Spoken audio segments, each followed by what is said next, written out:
بسم الله الرحمن الرحيم. رب زدنا علما رب يسر ولا تعسر وتمم بالخير وبك نستعين برسول الله صلى الله تعالى عليه وعلى آله وأصحابه وبارك وسلم. اللہ جل جلالہ وعم نوالہ وعظم شانہ واتم برہانہ کے فضل اور اس کی توفیق رفیق سے آج ہمیں 16واں روزہ نصیب ہو رہا ہے. اللہ کریم ہماری نمازیں، روزے، دیگر عبادات، صدقہ و خیرات اپنی بارگاہ میں قبول فرمائے. 15 پارے کے آخر کے اندر حضرت موسیٰ علیہ السلام اور حضرت خضر علیہ السلام کا واقعہ جو پیش آیا اس کو بیان کیا جا رہا تھا. تو اسی سلسلے کو آگے بڑھاتے ہوئے، اسی گفتگو کو آگے چلتے ہوئے 16 پارے کے اندر بھی حضرت موسیٰ علیہ السلام اور حضرت خضر علیہ السلام کے درمیان کی جو گفتگو ہے اسی کو آگے چلایا جا رہا ہے کہ حضرت موسیٰ اور حضرت خضر علیہ السلام کے درمیان ہونے والی گفتگو، جس کے اندر حضرت خضر علیہ السلام نے حضرت موسیٰ علیہ السلام سے کہا جن اسرار کا آپ کو علم نہیں ان کے بارے میں آپ صبر نہیں کر پائیں گے. حضرت موسیٰ علیہ السلام کہنے لگے کہ انشاءاللہ آپ مجھے صابر پائیں گے. حضرت خضر علیہ السلام نے کہا کہ آپ میری پیروی کرتے ہوئے میرے کسی فعل کے بارے میں سوال نہیں کریں گے تا وقت کہ میں آپ کو خود بتا نہ دوں. یعنی علم حاصل کرنے کے لیے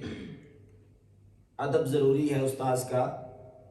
جس سے علم سیکھا جا رہا ہو جب تک وہ کسی چیز کی حقیقت آپ کے سامنے بیان نہ کر دے اس وقت تک آپ کو اس کے بارے میں شکوک و شبہات کا شکار یا خام خواہ سوال و جواب نہیں کرنے چاہیے.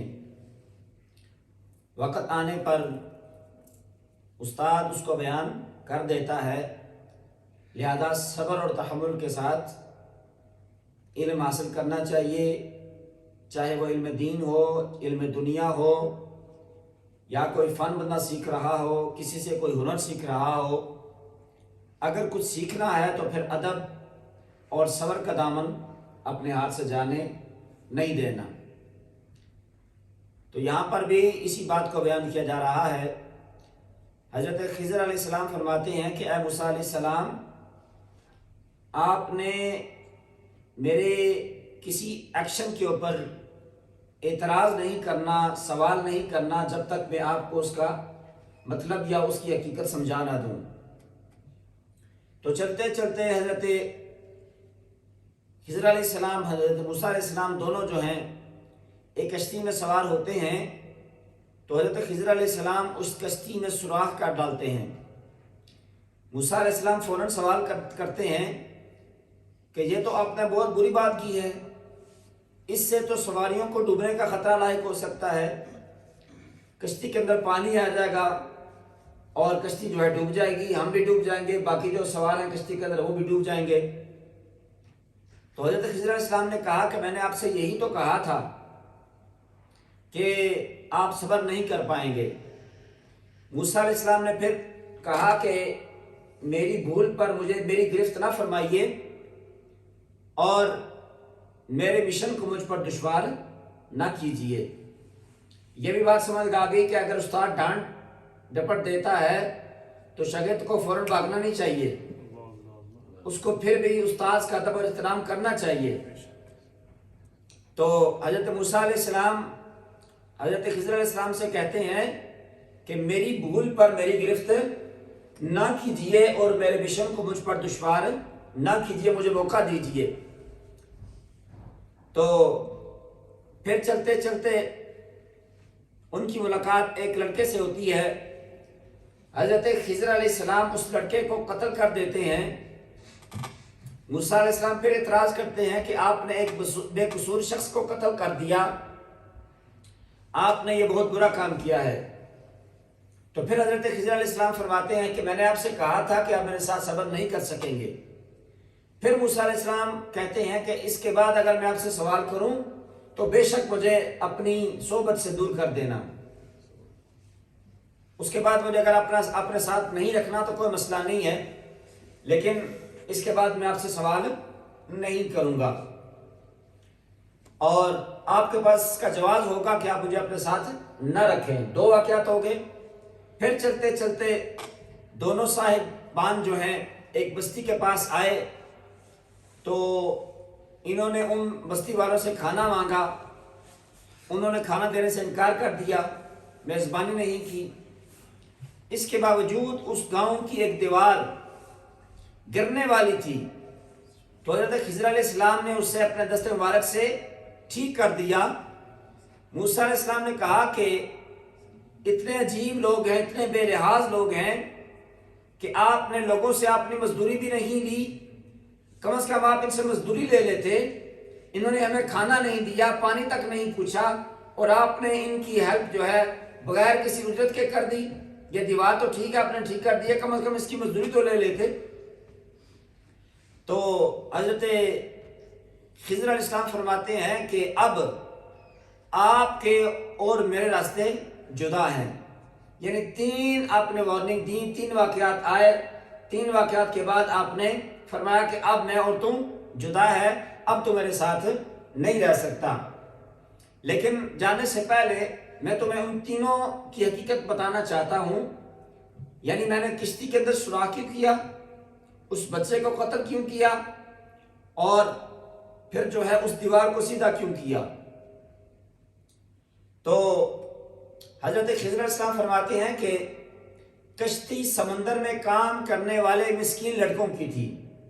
اور آگے ایک ظالم بادشاہ تھا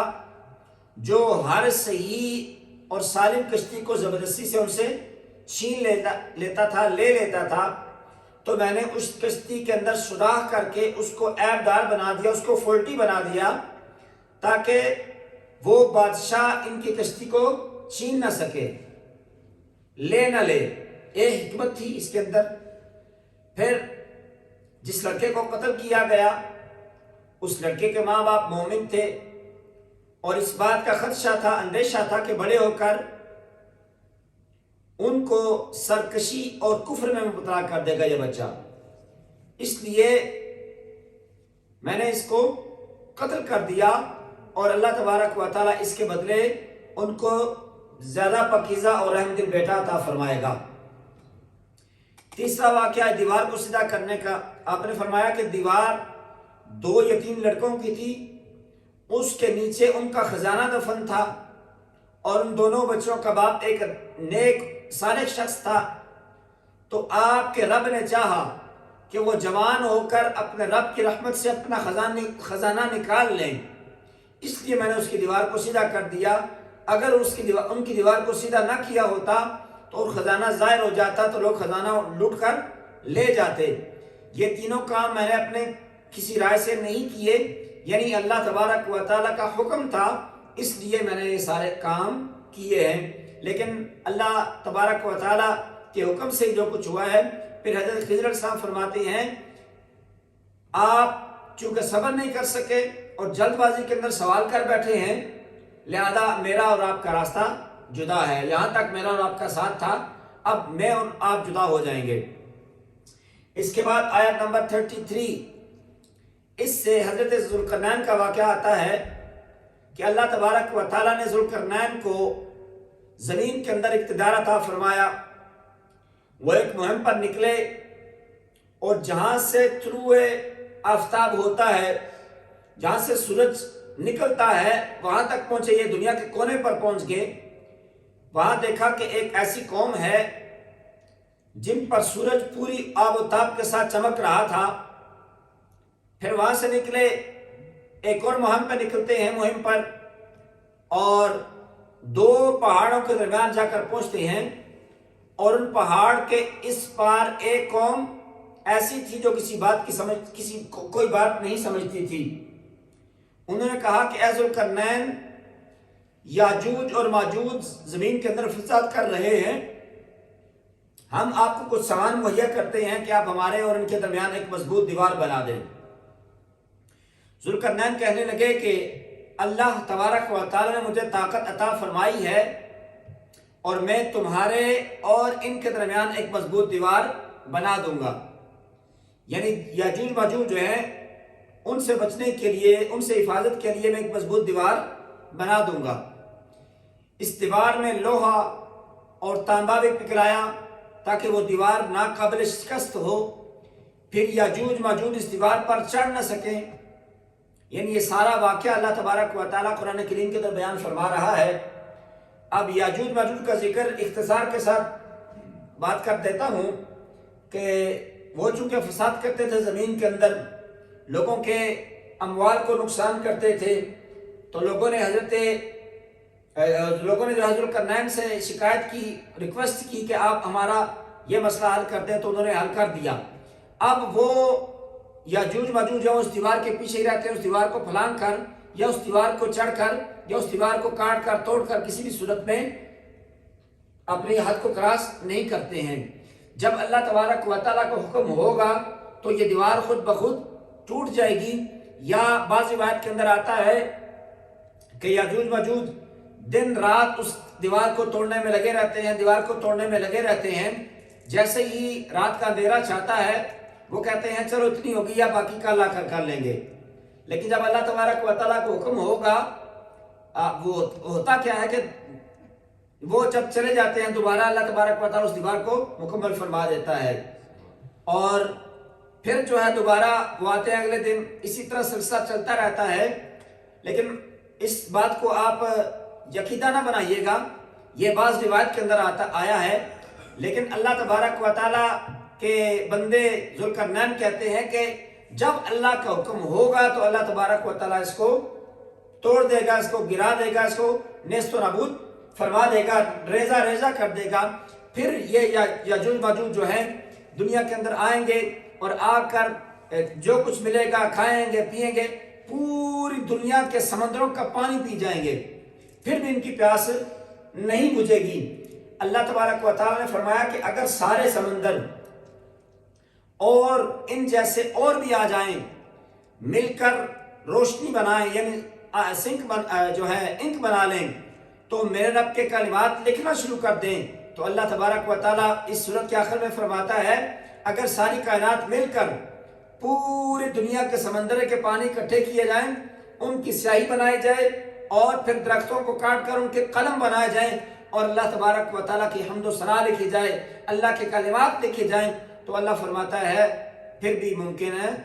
نہیں ہے، میری شان اس سے وراء الورا ہے، وراء الورا ہے۔ اللہ اکبر۔ اسی صورت کے آخر کے اندر اللہ تبارک و تعالیٰ اپنے حبیب علیہ السلام کو فرماتا ہے، اے محبوب اعلان فرما دیجئے قل انما انا بشر مثلکم یوحی الیہ، کہ محبوب آپ فرما دیجئے کہ میں اللہ تبارک و تعالیٰ کا بے مثل بشر بندہ ہوں، بے مثل بشر، تمہارے جیسا تو ہوں، میرے ہاتھ تمہارے جیسے ہیں، میری آنکھیں تمہاری جیسی ہیں، لیکن میں کو خدا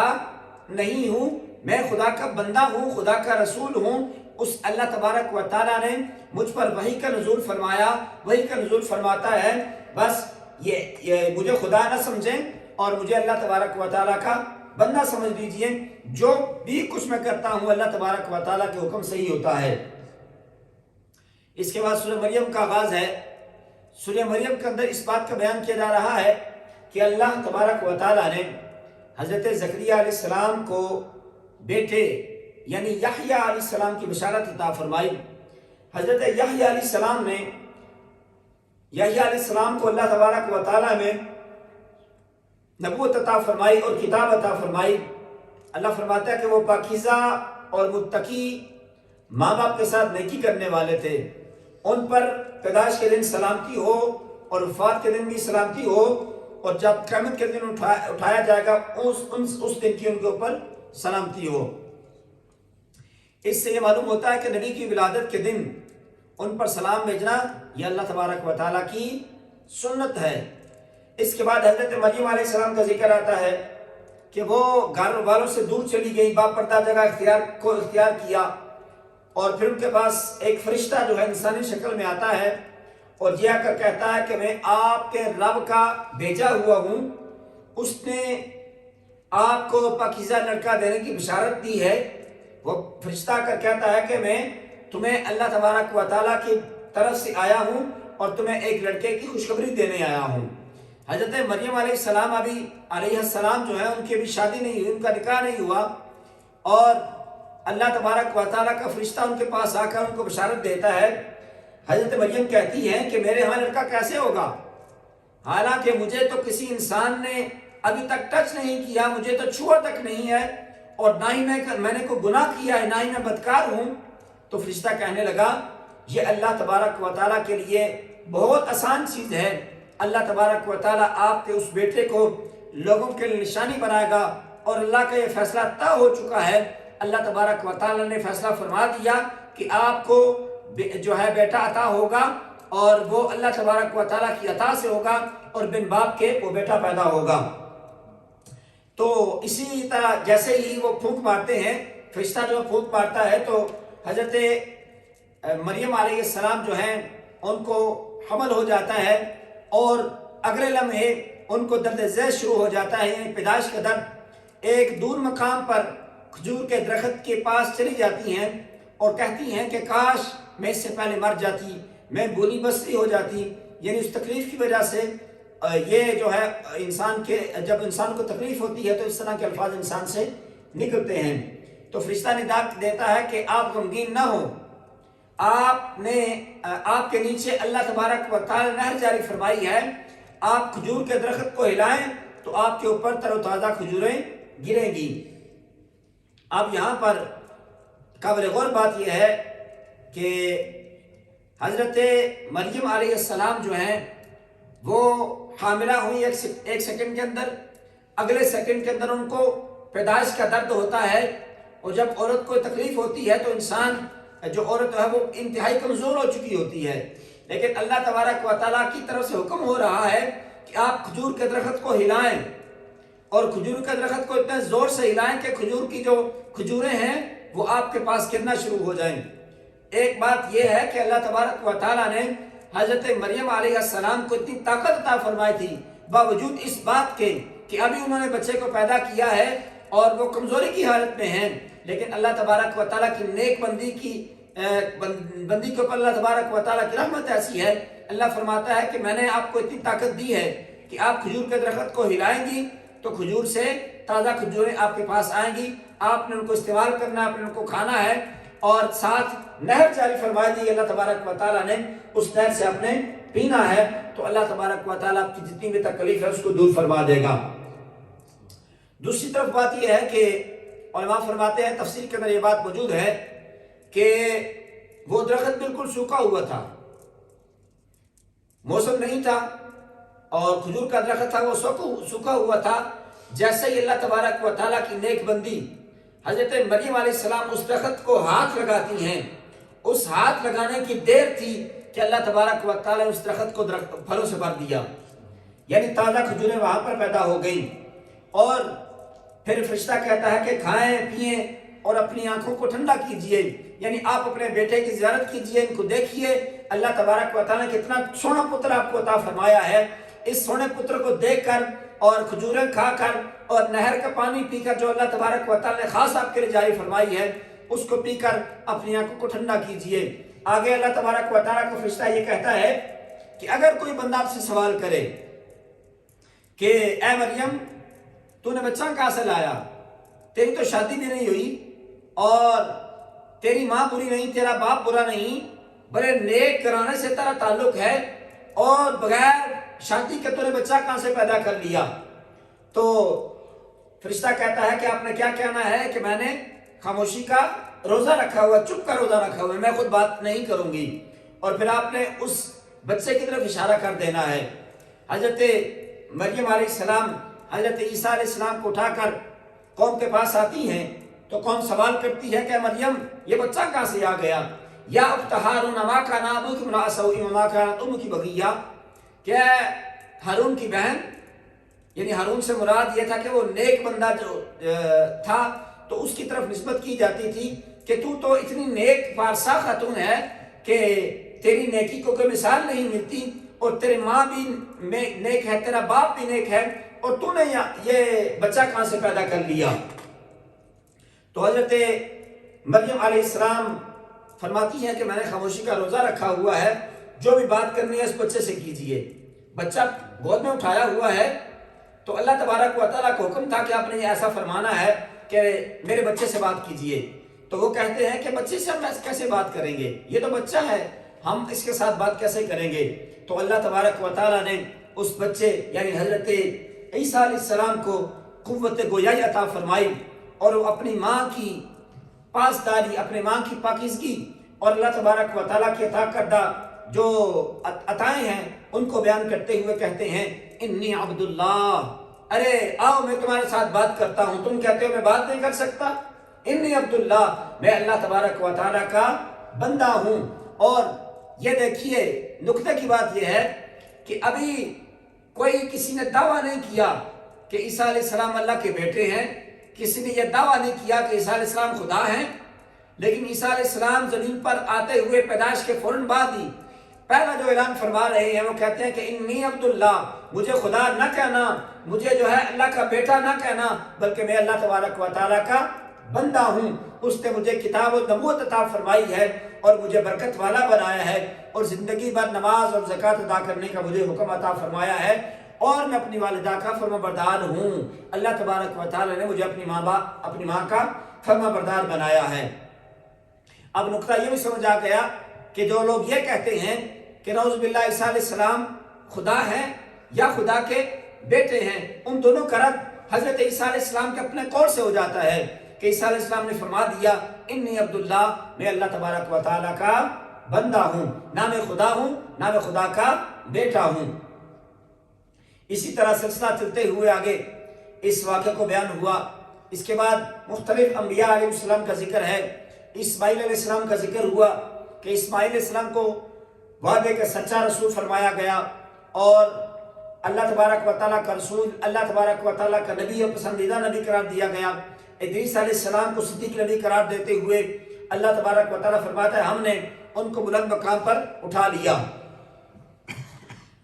وقت کے اندر اتنی گنجائش نہیں ہوگی کہ میں ساری باتیں بیان کرتا ہوں، اشارہ کرتا چلا جاتا ہوں کہ حضرت ادریس علیہ السلام اللہ تبارک و تعالیٰ کے وہ برگزیدہ نبی ہیں جن کو اللہ تبارک و تعالیٰ نے اٹھا لیا بلندی پر، یعنی وہ جنت کے اندر موجود ہیں، اللہ تبارک و تعالیٰ نے ان کو جنت کے اندر زندہ رکھا ہوا ہے۔ کسی وقت موقع ملا تو اس واقعے کی تفصیل جو ہے انشاءاللہ پھر کبھی بیان کی جائے گی۔ آیہ نمبر 76، اس سے یہ بات بیان کی جا رہی ہے کہ جو لوگ گمراہی کے اندر مبتلا ہو جاتے ہیں ان کے ابتلا میں اضافے کی مہلت کی مدت جو ہے بڑھا دی جاتی ہے، یعنی جو لوگ مہلت جو ہے غفلت کا شکار ہو جاتے ہیں، گمراہی کا شکار ہو جاتے ہیں، تو اللہ تبارک و تعالیٰ بھی پھر ان کو جو ہے اس ابتلا کے اندر جو ہے اضافے کی مہلت دیتا رہتا ہے، دیکھو تم کیا کرتے ہو، کہاں تک تم کتنا دور جاتے ہو۔ اور دوسری طرف اللہ تبارک و تعالیٰ جن کو ہدایت دینا چاہتا ہے، جو ہدایت یافتہ لوگ ہوتے ہیں، ان کو اللہ تبارک و تعالیٰ مزید استقامت عطا فرماتا ہے، اور اللہ کے ہاں ثواب اور انجام خیر کے اعتبار سے باقی رہنے والی نیکیاں سب سے بہتر ہیں۔ یعنی اگر ہدایت یافتہ انسان ہے تو اللہ تبارک و تعالیٰ کے فضل سے ان کو استقامت ملتی ہے، اگر گمراہ لوگ ہیں اور گمراہی کے اندر مبتلا ہو چکے ہیں تو ان کے ابتلا کے اندر بھی اضافہ ہوتا چلا جاتا ہے، ان کی مہلت بڑھتی چلی جاتی ہے، حتیٰ کہ ان کا انجام جو ہے بہت برا ہو جاتا ہے۔ آیت نمبر 88 سے اس بات کو بیان کیا جا رہا ہے کہ کفار نے اللہ تبارک و تعالیٰ کی طرف اولاد کی نسبت کر کے نہایت بری بات کی، نہایت سخت بات کی، اور یہ تو اتنا سنگین جرم ہے کہ اس سے آسمان پھٹ پڑے، زمین شق ہو جائے اور پہاڑ ریزہ ریزہ ہو جائیں۔ مزید اللہ تبارک و تعالیٰ فرماتا ہے کہ بنی اسرائیل کے ہر گھر میں پیدا ہونے والے بیٹے کو قتل کر دیا جائے، اور حضرت مریم علیہ السلام، اس کے بعد انبیاء علیہ السلام کا واقعہ، اور پھر یہ سلسلہ چلتا ہوا آگے آتے ہیں تو حضرت مریم علیہ السلام کے بعد دیگر انبیاء علیہ السلام کے ذکر کے ساتھ ساتھ پھر اللہ تبارک و تعالیٰ اس چیز کو بیان فرما رہا ہے کہ اللہ تبارک و تعالیٰ فرماتا ہے کہ کفار نے اللہ تبارک و تعالیٰ کی طرف اولاد کی نسبت کر کے بہت سخت بات کی ہے. یہ اتنا بڑا جرم ہے، اتنا بڑا ظلم ہے کہ آسمان پھٹ جائے، زمین شق ہو جائے اور پہاڑ ریزہ ریزہ ہو جائے. مزید اللہ تبارک و تعالیٰ فرماتا ہے کہ آسمانوں اور زمینوں میں جو کچھ بھی ہے سب اللہ تبارک و تعالیٰ کے حضور بندے بن کر حاضر ہو جائیں گے. یعنی سارے کے ساری مخلوق جو ہے، ساری کے سارے زمین و آسمان میں جو کچھ بھی ہے وہ سارے کے سارے اللہ کی بارگاہ میں بندہ بن کر حاضر ہو جائیں گے. اس کے بعد سورہ طٰہٰ کا آغاز ہوتا ہے. سورہ طٰہٰ کے اندر اللہ تبارک و تعالیٰ فرماتا ہے کہ یہ قرآن نصیحت کے لیے نازل ہوا ہے. اللہ تبارک و تعالیٰ ظاہر اور باطن سب کو جانتا ہے، وہ وحدہ لا شریک ہے، اس کے سبھی نام اچھے ہیں. آیت نمبر 10 سے مدین سے واپسی کے دوران حضرت موسیٰ علیہ السلام کے اس واقعے کا ذکر ہے کہ وہ ایک جگہ اپنی اہلیہ کو ٹھہرا کر آگ لینے کے لیے تو طور پر چلے جاتے ہیں. وہاں انہیں غیب سے آواز آتی ہے کہ اے موسیٰ میں تمہارا رب ہوں، آپ طوا کی مقدس وادی میں ہیں، ادباً آپ اپنے جوتے اتار دیجئے، میں نے آپ کو چن لیا ہے اور میرے پیغام وحی کو توجہ سے سنیے. میں اللہ وحدہ لا شریک ہوں، میری بندگی کیجئے، میری یاد کے لیے نماز قائم کیجئے اور قیامت آنے والی ہے اس کی طرف اشارہ کرتے ہوئے، یعنی جو مکالمہ ہوا اللہ تبارک و تعالیٰ کا حضرت موسیٰ علیہ السلام کے ساتھ، اللہ تبارک و تعالیٰ نے آپ کو بشارت عطا فرمائی کہ میں اللہ تبارک و تعالیٰ ہوں اور میں نے آپ کو نبوت عطا فرمائی ہے اور آپ نے جو ہے یہ ڈیوٹیاں اپنے سر انجام دینی ہے. تو اس طرف اشارہ کرتے ہوئے شاعر کہتا ہے کہ خدا کے دین کا موسیٰ سے پوچھئے احوال، خدا کے دین کا موسیٰ سے پوچھئے احوال، آگ لینے کو جائیں تو پیغمبری مل جائے. یعنی موسیٰ علیہ السلام تو آگ کی تلاش میں گئے تھے، آگے سے اللہ تبارک و تعالیٰ نے جو ہے خوشخبری عطا فرما دی کہ میں نے آپ کو نبوت عطا فرما دی ہے. اس موقع پر حضرت موسیٰ علیہ السلام کو معجزات عطا ہوتے ہیں اور آپ کو حکم ہوتا ہے کہ جا کر فرعون کو دعوت دیجئے. آیت نمبر 25 سے لے کر 28 تک موسیٰ علیہ السلام کی دعا کو بیان کیا. وہ دعا کرتے ہیں کہ یا اللہ میرا سینہ کھول دے، میرے لیے میرا کام آسان فرما دے، میری زبان کی گرہ کھول دے تاکہ لوگ میری بات کو سمجھ سکیں. اور اس چیز کا دوسرے مقام پر بیان نہیں ہوا کہ میرا سینہ تنگ ہے، میری زبان نہیں چل رہی. آپ نے مزید التجا کی کہ میرے خاندان میں سے میرے بھائی ہارون کو اس مشن میں میرا وزیر بنا دیجئے تاکہ مجھے قوت ملے اور اسے میرا شریک کار بنا دیجئے. اللہ تبارک و تعالیٰ نے ان کی اس دعا کو بھی قبول فرما لیا. یعنی جب اللہ تبارک و تعالیٰ نے فرمایا کہ اے موسیٰ علیہ السلام یہ معجزات ہم نے آپ کو عطا فرمائے ہیں، یہ معجزات لے کر جو ہے فرعون کے پاس چلے جائیں اور اس کو وحدانیت کی اور توحید کی دعوت دیجئے. تو موسیٰ علیہ السلام اللہ کی بارگاہ میں عرض کرتے ہیں کہ یا اللہ مجھے میرا بھائی، میرے خاندان میں سے جو میرا بھائی ہے اس کو بھی میرا ساتھی بنا دیجئے تاکہ میرا مددگار ثابت ہو. تو اللہ تبارک و تعالیٰ نے آپ کی اس دعا کو قبول فرمایا اور حضرت ہارون علیہ السلام کو آپ کے مشن کے اندر آپ کا ساتھی بنا دیا. آیت نمبر 38 سے موسیٰ علیہ السلام کی پیدائش کے وقت کے حالات کا ذکر ہے کہ فرعون نے حکم دے رکھا تھا کہ بنی اسرائیل کے ہر گھر میں جو بھی بچہ پیدا ہوگا اس کو قتل کر دیا جائے گا. اللہ تبارک و تعالیٰ نے موسیٰ علیہ السلام کی ذہن میں یہ بات ڈال دی کہ وہ اپنے نومولود بیٹے کو ایک صندوق میں بند کر کے دریا میں ڈال دیں. اللہ کے حکم سے یہ تابوت کنارے لگے گا اور اللہ کے دشمن فرعون کے ہاتھ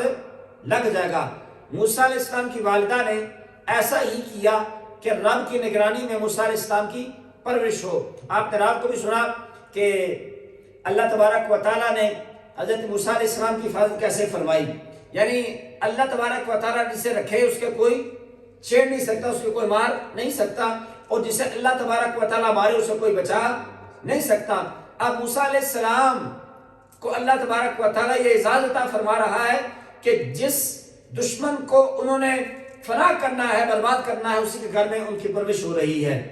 یعنی جب آپ کی پیدائش ہوتی ہے تو اللہ تبارک و تعالیٰ نے موسیٰ علیہ السلام کے ذہن میں یہ بات ڈالی کہ آپ اس کو ایک صندوق میں پیک کر کے اس کو جو ہے دریا میں ڈال دیں، اللہ تبارک و تعالیٰ اس کی حفاظت فرمائے گا اور اللہ تبارک و تعالیٰ دوبارہ اس کو آپ تک پہنچا دے گا۔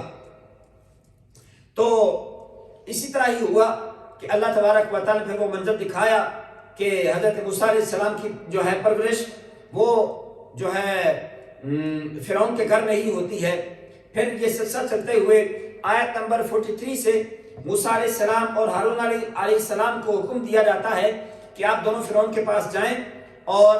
جا کر اس کو دعوت حق دیں، کیونکہ وہ سرکش ہو چکا ہے، اسے نرمی کے ساتھ دعوت دیجیے۔ یہاں پر یہ بھی بات آ گئی کہ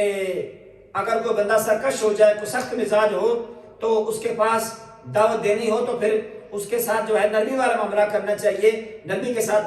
بات کر کے اس کو دعوت حق دینی چاہیے۔ موسیٰ علیہ السلام اور حضرت ہارون علیہ السلام نے اللہ تبارک و تعالیٰ کی بارگاہ میں دعا کی کہ یا اللہ ہمیں اس بات کا اندیشہ ہے کہ وہ ہم پر زیادتی کرے گا۔ اللہ تبارک و تعالیٰ نے فرمایا کہ تمہیں گھبرانے کی ضرورت نہیں ہے، میں تمہارے ساتھ ہوں۔ پھر اللہ تبارک و تعالیٰ فرماتا ہے جو جو تم کرو گے،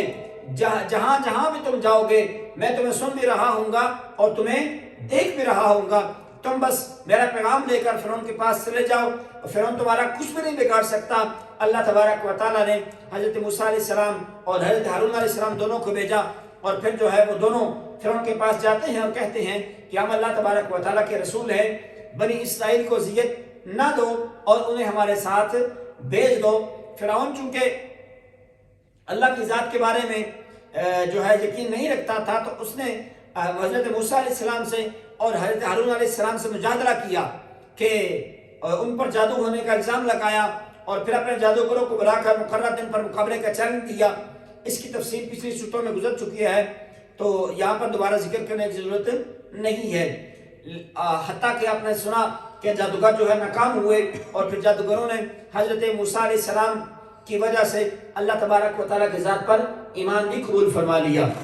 آیت نمبر 85 سے سامری جادوگر کا ذکر ہے کہ اس نے بنی اسرائیل کو گمراہ کیا، اور موسیٰ علیہ السلام نے جب کوہ طور سے واپس آ کر یہ منظر دیکھا تو آپ کو ان پر سخت ناراض ہوئے۔ سامری نے ایک بچڑے کا مجسمہ بنایا جس سے بیل کی طرح آواز نکلتی تھی، اور بنی اسرائیل سے کہا کہ یہ تمہارا اور موسیٰ کا خدا ہے۔ یعنی اس نے موسیٰ علیہ السلام جب اللہ تبارک و تعالیٰ سے ہم کلامی کے لیے کوہ طور پر تشریف لے کر گئے تھے تو اس نے کیا کیا، اس نے جو ہے سامری نے ان کے لیے ایک بچڑا بنا دیا، اور بچڑے سے چونکہ آوازیں نکلتی تھیں ایک بیل کی طرح، تو پھر اس نے ان لوگوں کو یہ کہنا شروع کر دیا کہ یہ تمہارا اور تمہارے موسیٰ کا خدا ہے، تم اس کی پوجا کرو، تم اس کی عبادت کرنا شروع ہو جاؤ۔ پھر سلسلہ چلتے ہوئے اللہ تبارک و تعالیٰ اسی تسلسل میں آگے اس چیزوں کا بیان فرماتا ہے کہ آیت نمبر 105 میں اللہ فرما رہا ہے کہ لوگ آپ سے پہاڑوں کے متعلق سوال کرتے ہیں، وَيَسْأَلُونَكَ عَنِ الْجِبَالِ، کہ آپ سے جو ہے پہاڑوں کے بارے میں پوچھتے ہیں کہ پہاڑ کیا ہے، کیوں ہیں۔ اللہ تبارک و تعالیٰ فرماتا ہے نبوہ فرما دیجئے میرا رب انہیں بالکل ریزہ ریزہ فرما دے گا، اور زمین پوری ہموار ہو جائے گی، میدان کی طرح بن جائے گی۔ آیت نمبر 109 میں اس بات کو بیان کیا جا رہا ہے کہ اللہ تبارک و تعالیٰ کی بارگاہ میں کسی کو مجال شفاعت نہیں ہوگی سوائے اس کے کہ جسے وہ اذن شفاعت عطا فرمائے اور وہ جس کی بات سے راضی ہو۔ کل بھی میں نے بیان کیا تھا کہ اللہ تبارک و تعالیٰ حضور اکرم صلی اللہ تعالی علیہ وسلم کو اذن شفاعت عطا فرمائے گا، اور اس کے بعد اللہ تبارک و تعالیٰ باقی انبیاء علیہ السلام کو بھی اذن شفاعت عطا فرمائے گا۔ آیت نمبر 115 سے اس بات کا ذکر ہے کہ آدم علیہ السلام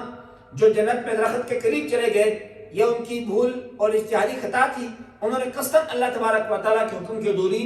نہیں کی۔ آدم علیہ السلام کو جنت میں داخل کر کے بتایا کہ یہاں نہ بھوک لاحق ہوگی، نہ ہی بے لباسی ہوگی، نہ ہی پیاس لگے گی، نہ ہی دھوپ کی تپش ہوگی، اور یہ کہ آپ اپنے دشمن شیطان کی چالوں سے بچے رہیں گے۔